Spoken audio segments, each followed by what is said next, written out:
1989 সালে ঋষমুখ বিধানসভা কেন্দ্রের কংগ্রেস কর্মী আশুতোষ পোদ্দার, ভগীরথ মিত্তর, তেজেন্দ্র মহাজন, বাবুল বিশ্বাস, মনীন্দ্র ভৌমিক, স্বর্ণবালা নম, অজিত সেন, মনমোহন সদাগর, লিটন পাটারি, রোহিণী বিশ্বাস সিপিআইএম এর ঘাতক বাহিনীর হাতে নৃশংসভাবে খুন হয়। কংগ্রেস দল নিহত কংগ্রেস কর্মীদের স্মরণ করে 21শে ডিসেম্বর শহীদ দিবস পালনের কর্মসূচি হাতে নিয়ে শ্রদ্ধাঞ্জলি নিবেদন করে থাকে।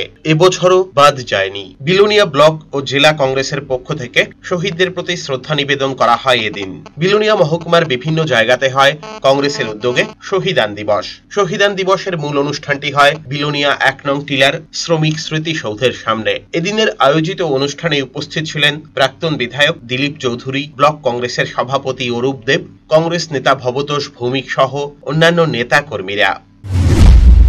নড়ুয়া শহীদ দিবস উপলক্ষে সমস্ত শহীদের উদ্দেশ্যে আমরা তাদেরকে শ্রদ্ধা জানাতে এই বিলোনিয়া 1 নং টিলা আমরা ওনাদের শহীদ দিবস উদযাপন করছি। সেখানে উপস্থিত আছেন আমাদের ঋষমুখ ব্লক কংগ্রেস সভাপতি হেমন্ত লোধ, বিলোনিয়ার ব্লক কংগ্রেস সভাপতি অরূপ দেব এবং কংগ্রেসের কংগ্রেসের বিভিন্ন নেতৃত্ববৃন্দরা উপস্থিত আছেন। আমরা ওনাদেরকে শ্রদ্ধা জ্ঞাপন করে প্রথমে পুষ্পার্ঘ্য দান করব। এরপরে আমরা ওনাদের উদ্দেশ্যে আমরা স্লোগান দিয়ে আমরা অনুষ্ঠান এখানে সমাপ্ত। Bureau report, search India, TNN।